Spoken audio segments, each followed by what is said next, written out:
Hey everyone, Zach and Jules here, and we're so excited to be back with you for season 2 of Life After Prison, The Sit Down. But before we start, we really need your help.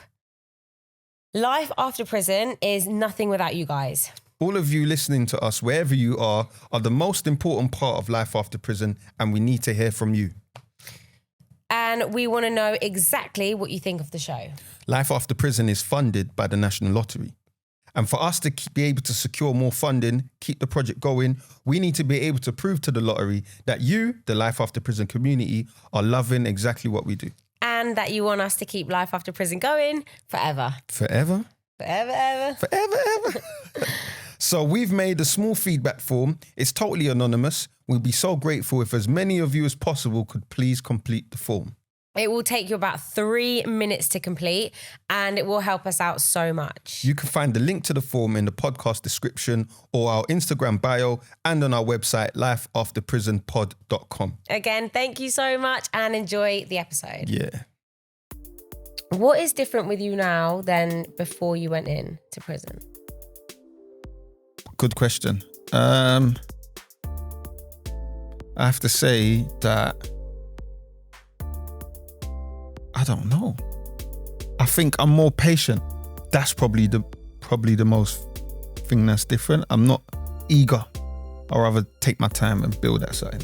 Okay. Yeah. What about you then? I know what I'm doing. What do you mean you didn't know what you was doing before? No.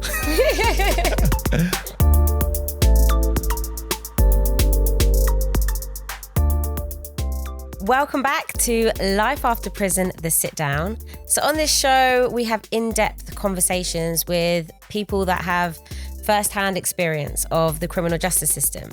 But today we're going to do something slightly different. Yeah. Anyone who's been inside and is now out has had to deal with probation. And from our own experiences and speaking to other people, there are loads of questions that people have for probation. Yes, so today we have a very special guest. Her name is Sonia Flynn and she is the Chief Probation Officer. So welcome, Sonia. Hi, welcome. Hello. Thanks for having me. Thank you for doing? joining us. How are you? I'm great, and hopefully I can provide lots of answers to the questions that you've got. Amazing, thank you. Excellent. Thanks for being here. We No, appreciate it. great. So you're the Chief Probation Officer. You've been a Chief Probation Officer since 2017. Is that correct? Yeah. Yep. What does your role entail then? Well, I'm responsible for all the probation officers that work across England and Wales. We've got approximately 18,000 staff currently across the country, including Wales.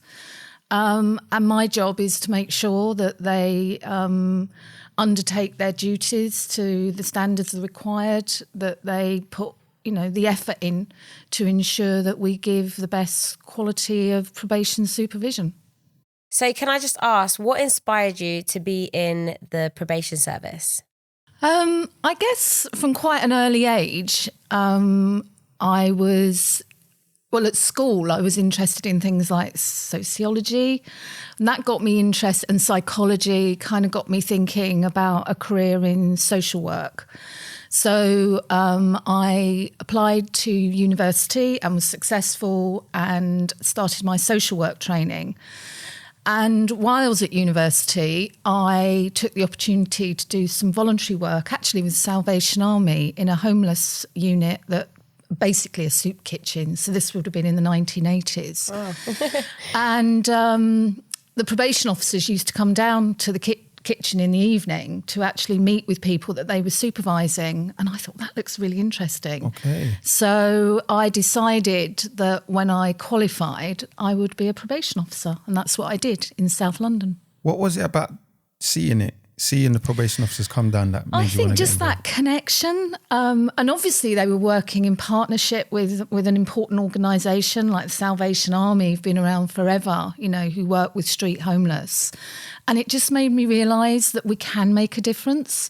And many of those people who were coming to have a bowl of soup, get warm, get washed, had obviously come out of prison. So, What do you think the difference is between probation service now and probation then? Obviously the rules and regulations that we can impose on people now are far greater than when I joined the service in the 1980s. An obvious example of that is, people can now have tags fitted when they come out of prison so that they're curfewed to a location, that they can be watched in terms of if they're on a GPS tag. And there's a lot more information exchange. So when I joined the service in the 1980s, we had very little kind of intel or communication exchange with police, whereas now, we have statutory responsibilities. By law, we have to exchange information. So we're working a lot closer with other partners perhaps than certainly the police, than we did when I joined the service. What about the relationship? Sorry, just one more on this. What about the relationship between people that have been in prison and the probation officer back then and now? Is there any changes? Well, it's changed in the sense that I think there's a clearer kind of expectation around licence requirements. Okay. There were a bigger range of licence requirements, as I say. The other big difference is a lot more people now are released on licence than when I joined the service. Most of my caseload when I joined the service in the 1980s were on community orders from court. It was actually quite unusual to supervise someone on licence because, A, the prison population was a lot smaller, and eligibility for, coming out on licence was a lot narrower. I would say only a quarter of my caseload had come out from prison. Most of them I was supervising from court. Okay. Wow. And then nowadays it's like more people are coming from from in prison onto probation. Yeah, everyone now is subject to licence, aren't they, when they come out from prison? And, back in the 80s, that certainly wasn't the case. So a probation officer's caseload, a qualified, experienced probation officer now, their caseload would probably be the reverse of mine. Probably about 3/4 will be on licence and a quarter on a community order. So that's been quite a big change, which means that an experienced probation officer now is far more engaged in terms of preparing for release and having to deal with the difficult issue when people don't comply with their licence and we have to recall them back to prison. Okay, so now you touched on recall.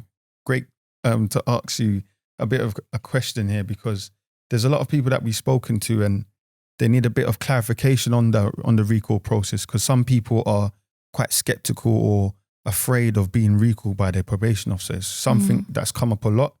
Would you be able to clarify that whole process for us then? Certainly can. So the first thing I would say, we're not here to trip people up. We're really not. But the probation officer does have a job to ensure that people comply with all the requirements on their licence. And every probation officer wants people to be successful, but neither can they ignore it if people just don't do what's being asked of them. So the most important message I would give to anyone who's coming out on licence is really check and really be clear about what your licence conditions are. Really understand them. Get the probation officer to explain that to you. For example, you must attend your appointments. You must ensure that you tell your probation officer where you're living. You must ensure if, for example, you've got extra licence requirements like wearing your tag, you keep your tag in good order. And if you do all those things, you won't be recalled. But I think sometimes either people haven't fully understood and sometimes people just don't stick to the rules. We can give warnings as well. It's not always automatic that if you fail to attend your appointment or you don't attend your drug rehab, if that's part of your licence, that we're trigger happy recall. We can give warnings and then people kind of go on their way and do well. But if people go on to, for example, commit another offence on licence, we won't have any option really but to send people back to prison because it's a requirement that you are of good behaviour. And with the warnings, is that just down to the probation officer's choice, or is there a rule on like how many warnings, or like is warning something that a probation officer can and can't do? Does that make sense? It's there just there are rules around warnings, because for some things we can't give a warning. So a clear breach, like committing or being arrested for further offences, it's unlikely you'll get a warning. But the ones you can, the probation officer then has to speak to their boss and say, look, I've got this situation. I really think that Mohammed's really trying hard. I recognise that he's just got into work. He's still not getting into the habit of turning up on time. So for my appointments with the probation officer, I don't want to mess up his efforts. So can we give him a warning on this occasion because he's missed his appointment? And then the senior probation officer would say, yep, that seems quite appropriate to me. And then Mohammed would get a letter saying, this is your warning, please don't do it again, because one of your requirements of your licence is you attend all your appointments. So having a good relationship with your probation officer, and letting them know what's going on. If you just turn up and you're sulky and you don't, and if things are going, if things aren't going right, either, you're falling out with your partner, or you're having bad time at work, or you're starting to recognise those risks where you might be tempted to start using drugs again. The best thing to do is just be honest, because we can work with you when you're in that situation, but we're not mind readers. And if people don't tell us what's going on, we can't make those adjustments and think about how we can support. So still on this recall, just so, like you said, obviously if you commit another offence, that's a standard recall, yeah? Yeah, there might be by exception if it was really, I don't know. I think it's acceptable more than not that you're going to it's very unlikely you're not going to get recalled for further offending. What about in the case that, for example, now you've been arrested for another offence, but then it gets dropped, it gets NFA, or you get acquitted at trial, but you've been recalled. What is the process then? Well, we do make a judgment, and we often, I said earlier about having closer working relationships with the police. Obviously, if someone's been arrested and charged, we'll talk to the police because someone actually hasn't been back before a court, and yet we're making a recall decision. So I guess on balance of the information we receive, we'll think actually to leave someone out on licence when the police have been sufficiently concerned that they pick them up, you're not complying with good behaviour, actually. We do test what information we've been given by the police, but even if someone hasn't actually been resentenced for that new charge, we will still recall. And that's a standard procedure? That's fairly standard. Okay. If someone has, come to the attention of the police again, as I say, there might be circumstances, I don't want to say this because there's no hard, fast and rule about anything, but I don't know, if someone had been messed up with their benefits and that out of desperation had gone and stolen a bag of pasta in the local Sainsbury's, we might think, well, on balance, is that showing that someone is really kind of a risk to the community again, a risk to the public? So it does have to be linked to risk. But if someone is on licence and they've gone out drinking on a Wednesday night and they thump someone again and they're picked up for ABH, if their previous offending was around violence, we're not going to take the risk. I think that's fair, though. Yeah. Okay, so with licence conditions and not complying to like a lot of those can get you recalled. Some things are, I found a little, and spoken to people, found a little bit challenging. For example, say if you're back in the community, you're working hard, you've got a busy day, going to like a 5-minute probation meeting can seem quite challenging at times, especially if the where they've got to travel to is quite far. Is there, I wanted to know what you thought about this, and is there any other way around it? Well, we can reduce the time or the regularity with which people report if we think if they're showing really good progress. So if people have come out, seem to have got themselves quite settled, they're working, we've checked they're working, we're happy with where they're living, you can reduce those appointments down. So you would expect when you first come out from prison, you'd be seen weekly. Yeah. But as the licence period goes on, we can reduce that down to monthly. But even in the monthly, you've still got to, show your face for 5 minutes. Or if, sorry, I don't mean it's always 5 minutes, but if you are just showing your face, usually it is 5 minutes and there's not really anything else to it. There's nothing, nothing pressing or urgent. It doesn't even, sometimes it's not even like there is a needed conversation or anything like that. It is just a show your face and go. Is there anything way around those appointments or meetings? Because you can do that. Nowadays we have got video and we've got things like that. And if you like, I don't know, show your location or whatever, is there any way around that? That's really interesting, because one of the things we learned during the pandemic, because we obviously had to switch a lot of the face-to-face contact that you've just described to remote. We had to, because we were very limited on the number of people we could bring into our offices because of all the health rules we had to follow. But actually, switching it to remote, to, like we're saying, a video call, or over the laptop with the person we were supervising's phone. It was interesting that actually for some people that worked really well, maybe in the circumstances you've described. So we've actually got a project running, a piece of research at the moment called blended supervision. We did that in the pandemic because it was a national emergency. But given that we'd got some really important learning, we thought, is this something we can continue doing for the future? And that's exactly what we're testing at the moment. So maybe we've got to have some face-to-face contact, because I think, that's our job, to make sure that person's still around and they are where we think they are.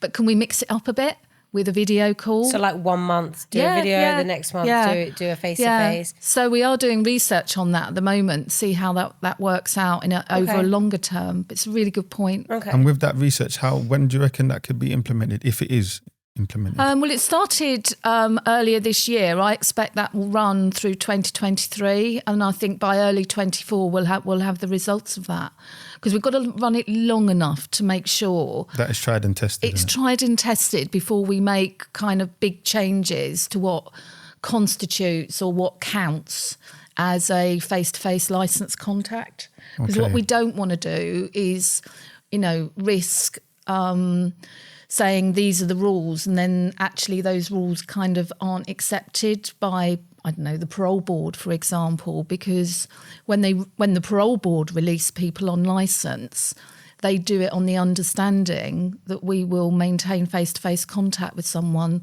So we do need to test it properly. Okay. That makes sense.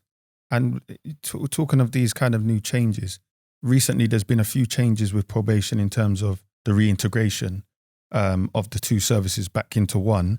How do you feel that's going? Is it in a place where you like it to be right now? Yeah, I think it's going really well. So welcome the changes. For someone who's been in the service a long time, it actually made me very sad when the service was broken in two in 2014. It's not been without its challenges, because even in the short time that the two bits of probation had been away from each other, some parts of probation had started to use different different digital and case management systems, and both sides of probation, particularly before the pandemic and during, we had a shortage of probation officers. It takes about 2 years to train to be a probation officer. So it's not something you can do quickly. So if you haven't got enough probation officers, it takes at least 2 to 4 years to kind of recruit back up again. So whilst unification and coming back together has been great, of itself, it hasn't resolved the issue, that we just don't have enough probation officers. And I'm sure there'll be people who will watch this and would have experienced that, because as a minimum, we're supposed to start really contacting people on short sentences right from the beginning of their sentence. Oh, is it really? Yeah, okay. And on those people who are serving longer sentences, that contact should start about 6 months before release, at least. And I know there'll be people out there going, well, I didn't hear from anyone until 2 weeks before I was due out. And that's not how it should work. But that's the reality of where we've been in terms of not having enough probation staff. I mean, you hear in the news all the time, there aren't enough doctors, there aren't enough nurses, but there's no there aren't enough probation officers. But there's no national outcry for that, is there? Well, yeah. I mean, most of the population have some experience of what it's like to go to hospital, waiting times for your GP. But it's only those individuals that go through the criminal justice system that experience shortages in probation. And that doesn't often, I think, attract the kind of public sympathy that it causes when there aren't enough nurses and there are not enough doctors. But we're in exactly the same position. That's true, because we spoke to quite a few people and they've had, sometimes 3 or 4, sometimes 5 probation officers. Yeah. And I know you said obviously there's a shortage, we understand that, but there seems like there's quite a big high turnover of staff. Yeah, and some of that again is because our training at the moment for probation officers is hot.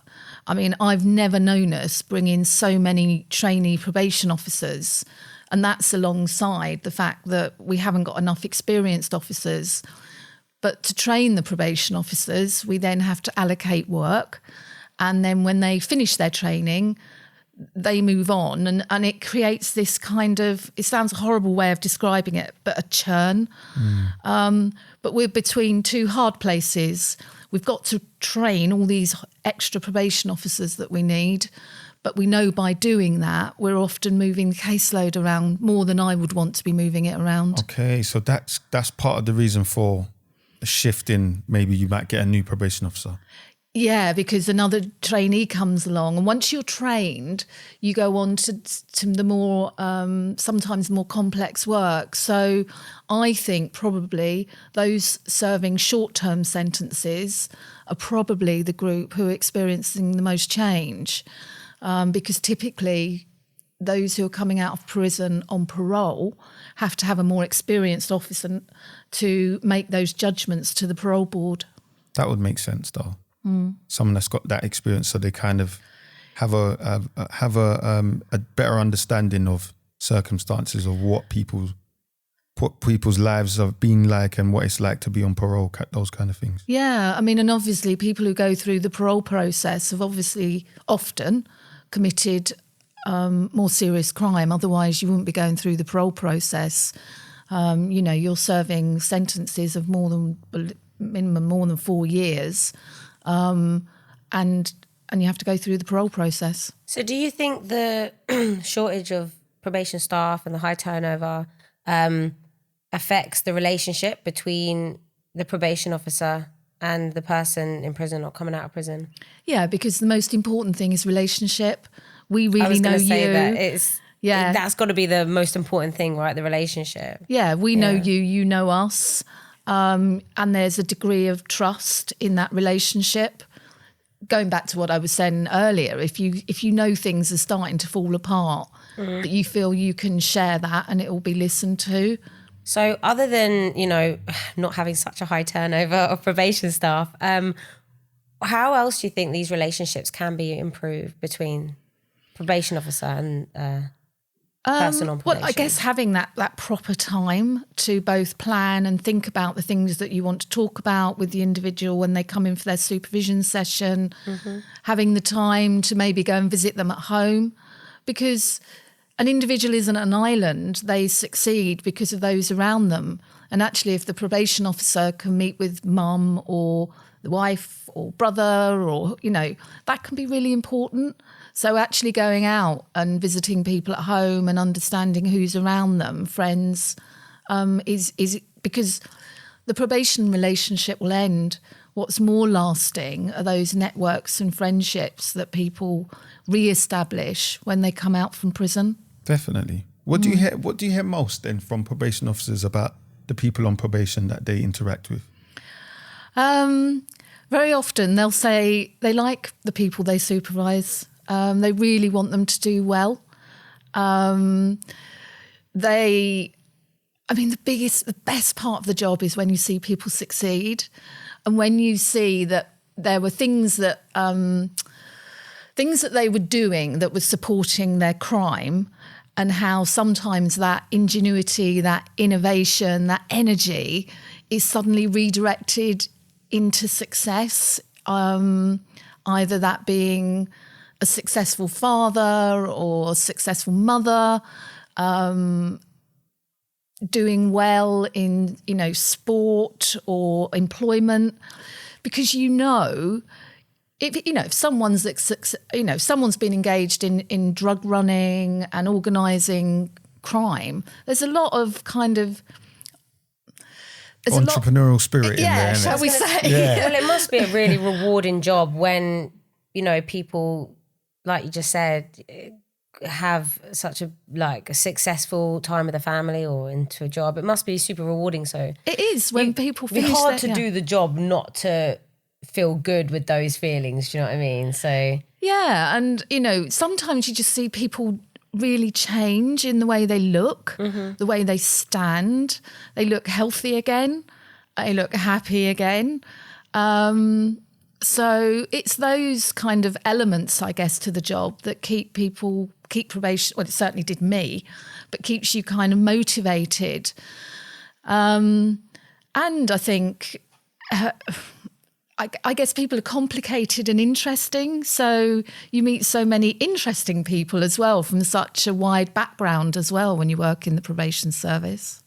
And when people do change probation officer, because it happens obviously quite a lot, is there any kind of protocol around or policy around, so say if somebody has had a negative experience with their probation officer and they've moved on to another one, is there any place to kind of avoid any prejudice between, the probation? I mean, the reality is sometimes people just don't, for whatever reason, they just don't get that connection.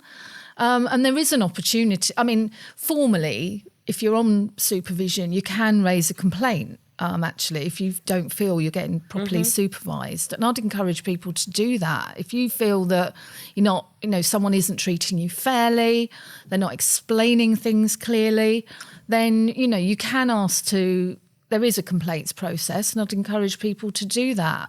What is the procedure for that, for raising a complaint then? Well, if you go in any probation office, if you go up to the front desk when you go in and speak to reception and say, I would like a complaint application, please.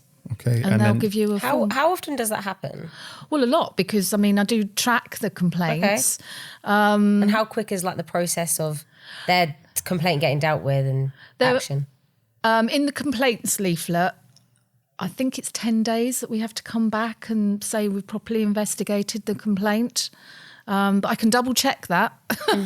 But every probation office will have on the front desk with reception the complaints process. Okay. That's okay. So that's fair. So you see, with things like complaints and, raising something you're unhappy with or an issue, are these things briefed to people when they first start their probation relationship? What is the process like when they first come in? Do all these things get broken down for them? Is there a step-by-step we've just induction to say? Yeah, there is an induction. I was just going to say that. Okay. So we've just completed, I think it's quite neat, an induction video for people, because we used to rely a lot on forms and bits of paper, and not everyone, that's not people don't receive all that information. I also think when you've just come out of prison on your first day, it can be quite overwhelming, and suddenly kind of saying, this is your license, this is that, people can just feel like, I can't take all this in. So I think induction shouldn't just be the thing that happens on the first day. You actually spread it out a bit.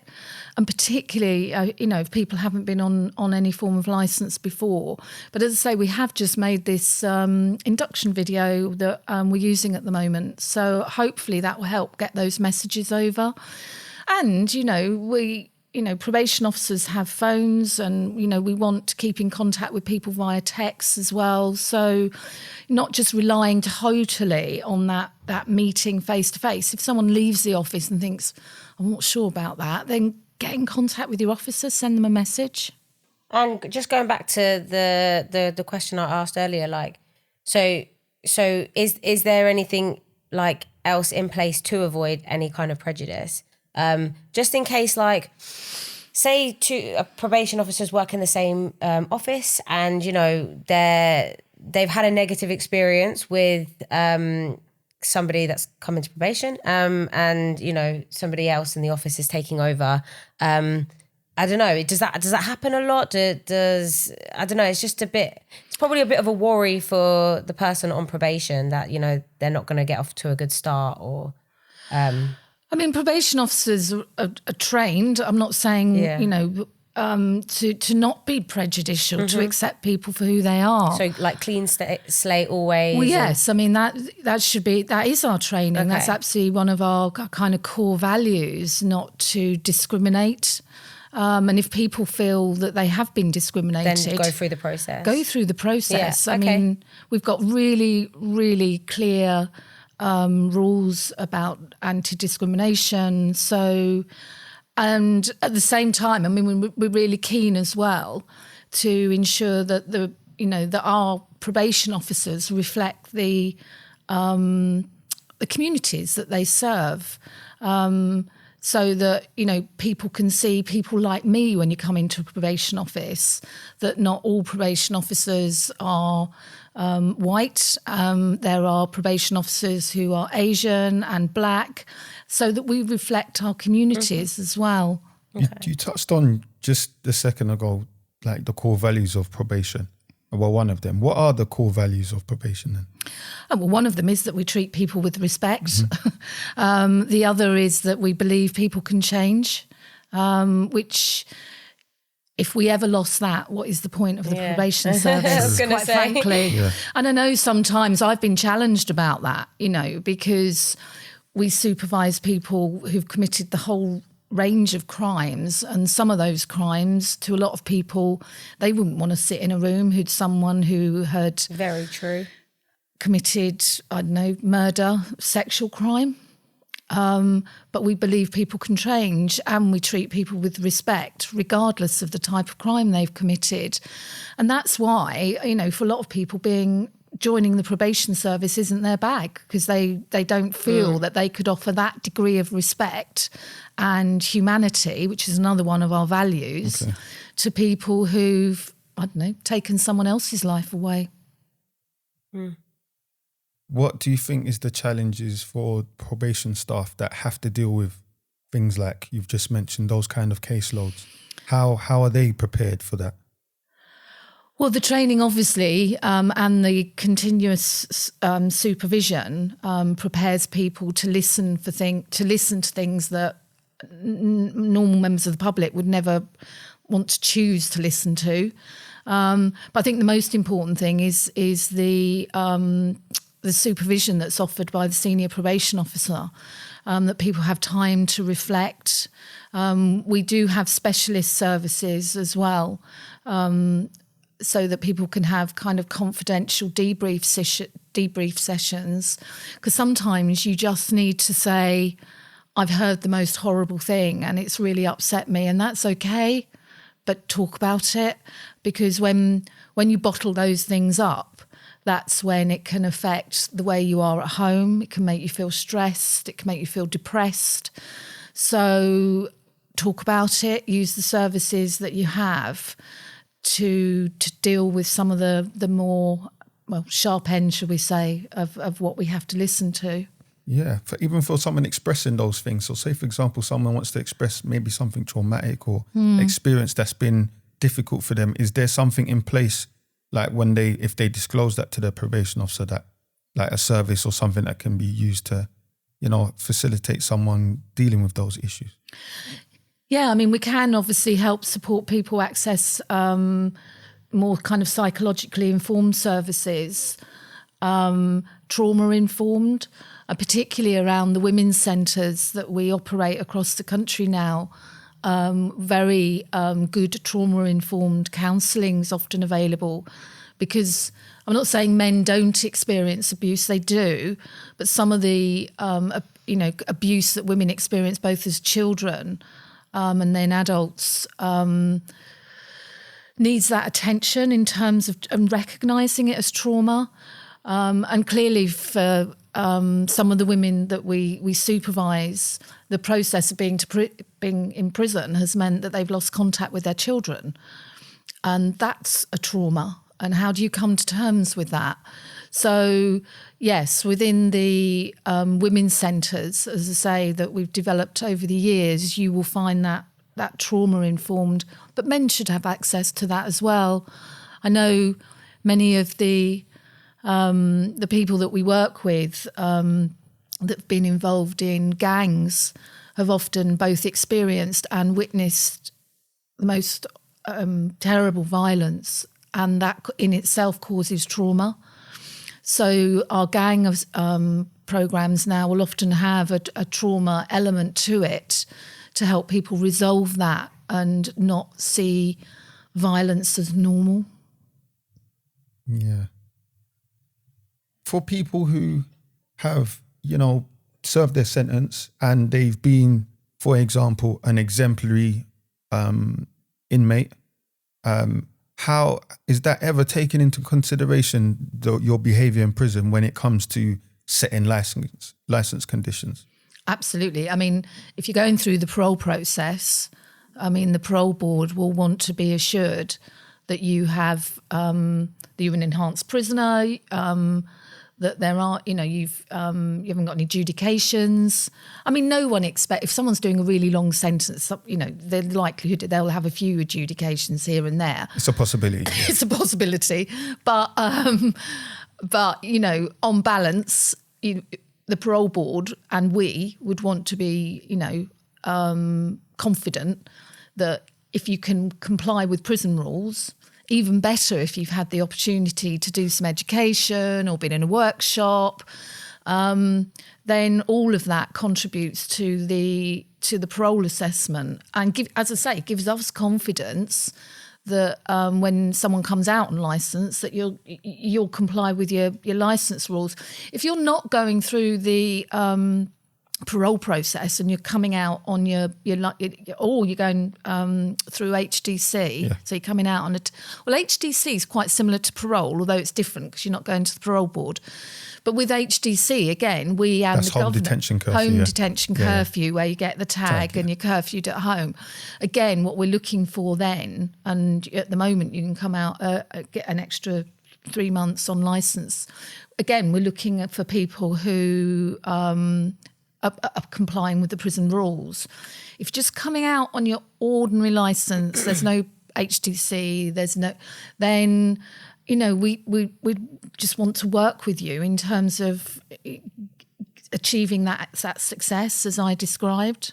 What about MAPPA? Will there ever be a time where people on probation can have an input into their MAPPA conditions or MAPPA decisions?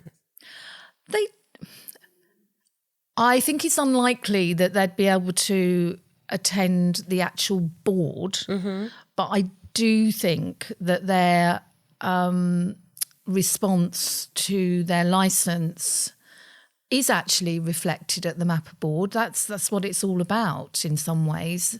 This person's come out, they're subject to public protection arrangements. But you're automatically at a MAPPA stage.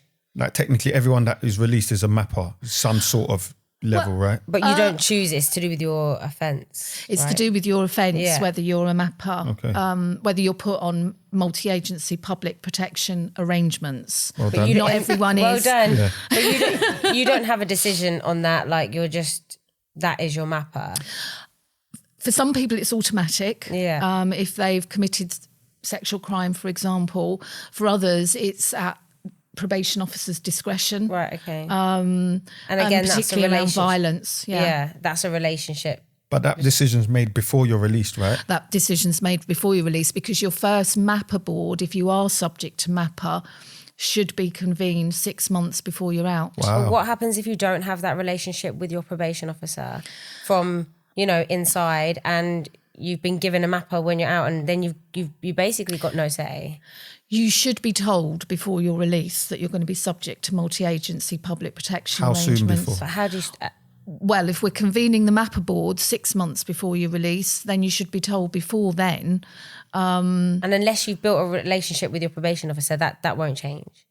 I mean, for some people, I think they'll know because of the type of crime they've committed. I mean, it's what, Say it is violence. If it's violence, then the discussion should happen that whether or not you're going to be subject to MAPPA or not.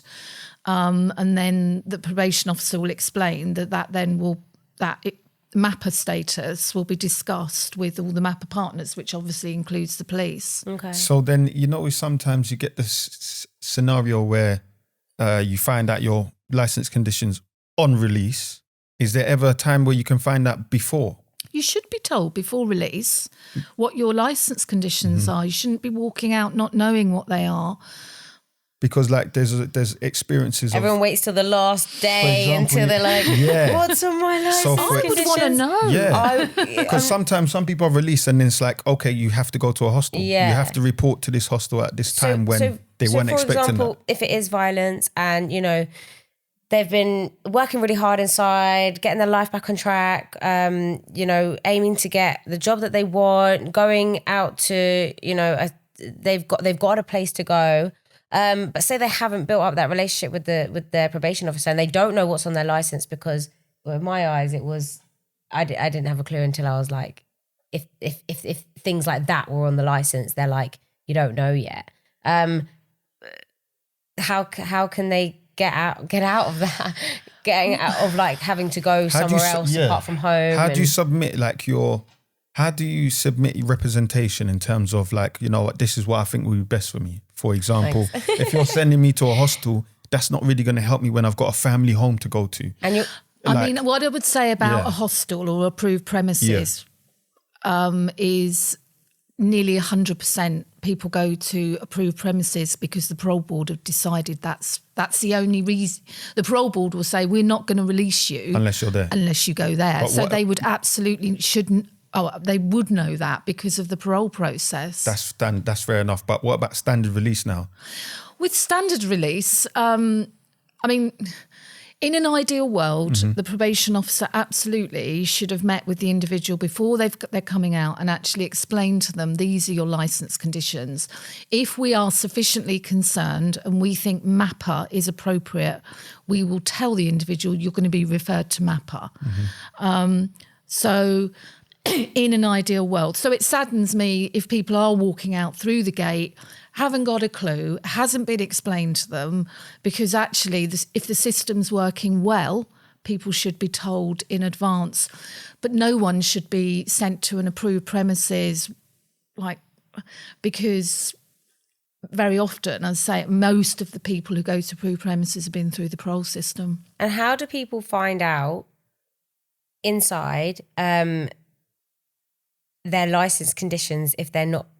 What's the process of finding out what is on your license conditions 6 months before release? I would make an application to the offender management unit in the prison.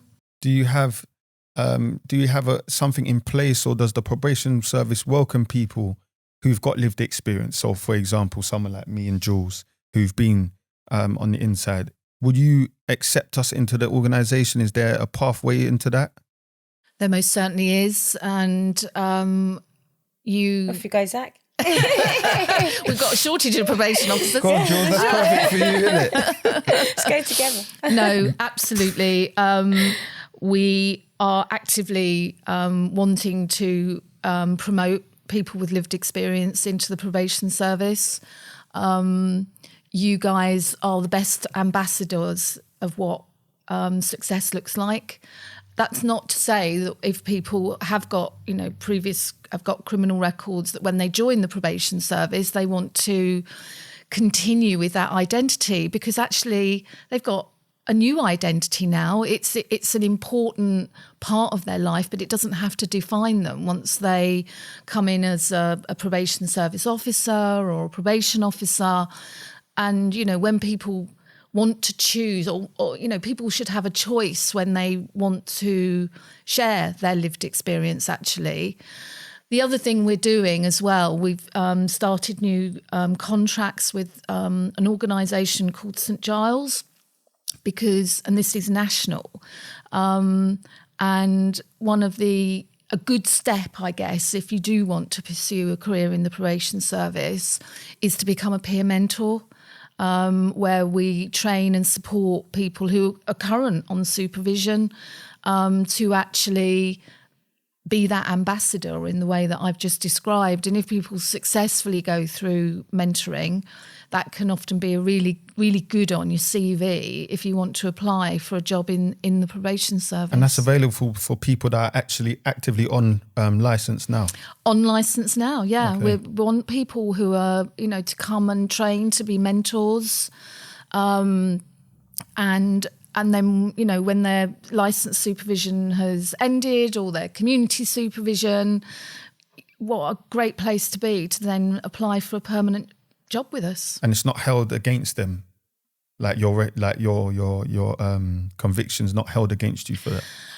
I guess there are some convictions that may preclude you, and the probation service is no different from other organisations where we work with vulnerable people. But if people have shown that they can be trustworthy and they've got the right experience, then we want to recruit people with lived experience. What would you say you are most proud of during your time as chief probation officer, and what do you think also needs to change still? 2 questions.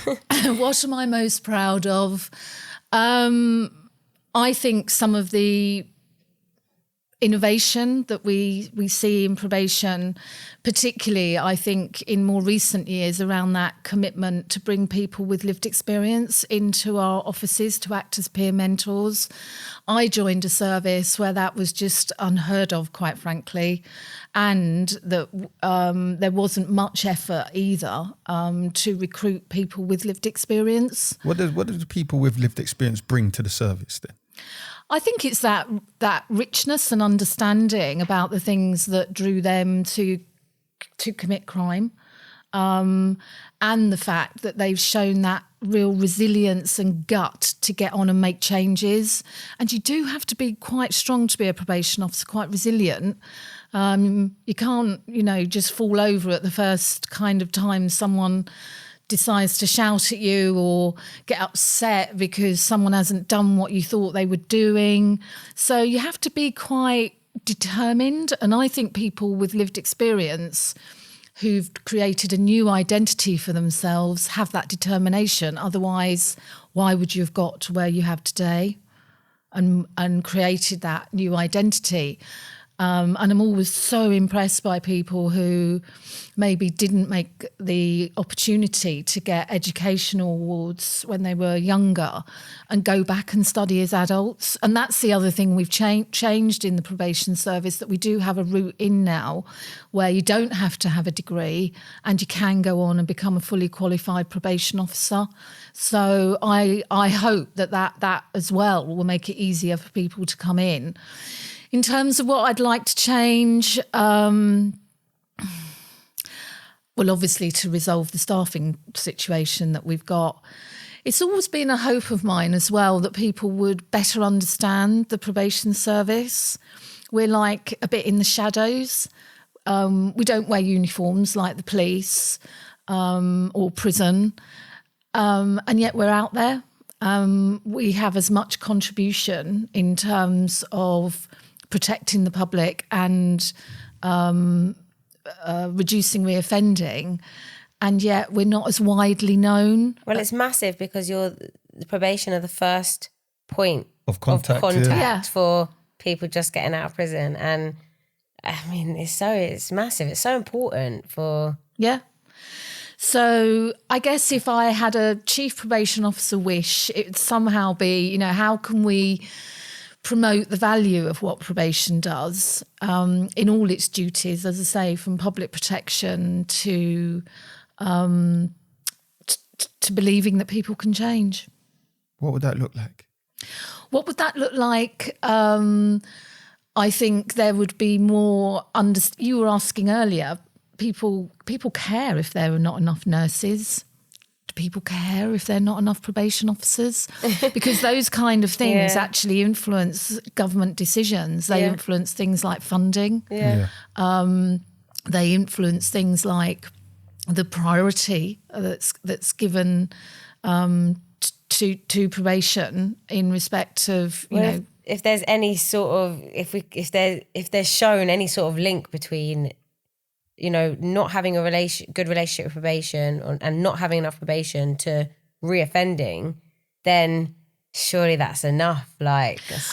Well, I would hope so, because it does sometimes feel like the only time where we are on the front pages of the newspapers are when things go wrong. True. When people have died, often in the most terrible of circumstances, and then it's said, well, why didn't the probation officer do that? Why didn't the probation officer recall that person to prison earlier? Why wasn't the probation officer spending more time with the individual?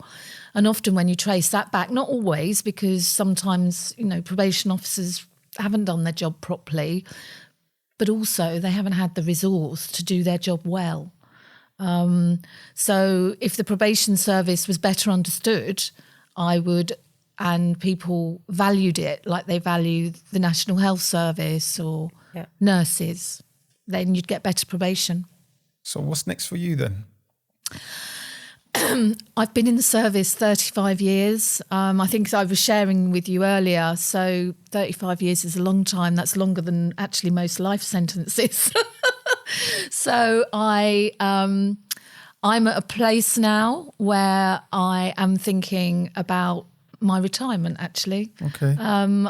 And handing over to the new chief probation officer. I've enjoyed every one of those 35 years, but now it's my time to hand over the baton. Okay. And so what would your advice be to the new chief probation officer then? To the new chief. Yeah. The new chief. I mean, hopefully Prison Radio will meet whoever they are soon. I think I've said it, haven't I? Keep investing in our people. Keep making sure that you stay connected with the people that we supervise. That's always been an important part of my role, to spend time in offices with people on supervision, listening, because, what they say is important and it informs the way we develop probation in the future. Thank you. Thank you. It's been delighted. Yeah, massive thank you for joining us today. No, it's been great. Thank you as well. No, I want to say thank you for turning up, because some people will be like, people shy away from this, they'll think, but you've turned up today and you've been very open with your question, the questions. So I appreciate that. Thank you very much. Thank you. So if you've recently got out of prison and you're struggling with anything, then there are organisations out there that can help you. Just to name a couple, there's NACRO, got Unlock, the Clinks directory. And also, if you visit our website, we've got lots of organisations on there too, which is lifeafterprisonpod.com. You can also get in touch with us on there as well. Yeah, talking about getting in touch, I just want to say thank you to everybody who's got in touch with us and dropped us a message. Yes, massive thank you. Massive thank you. And I've got a few here that I'm going to share with you. So we have, this is from National Prison Radio, someone in H&P Leeds who says they're looking forward to getting out and watching an episode of Life After Prison. So we love that. That's good, isn't it? We love that. Let us know what you think as well when you do get out, please. Yes. Someone from YouTube called Nothingology said this is something that we needed. I like that. Thanks for acknowledging that. So that's part of what we do, trying to do that. And then we got this email, a really interesting email, from someone who says, my brother's due for release after serving 5 years and is unsure about what he's going to do when he gets out. Watch the podcast. Get some inspo. Yeah, check out Getting Out. That's interesting. It's exciting times. Yeah, check out Getting Out. That's one of our other podcasts that's got loads of information, advice and guidance that can support you and might make that a bit more clearer for you to understand what you want to do. Yes, a massive thank you to everyone that's got in touch. And we really do want to hear from you guys. So please get in touch if anything in this episode has clarified anything. You can do that by DMing us on Instagram and Twitter at AfterPrisonPod, or emailing us at podcast@prison.radio, or you can even write to us at Life After Prison, National Prison Radio, HMP Brixton, London, SW25XF. And please like, share and subscribe. And we'll see you next time. Yeah, thank you.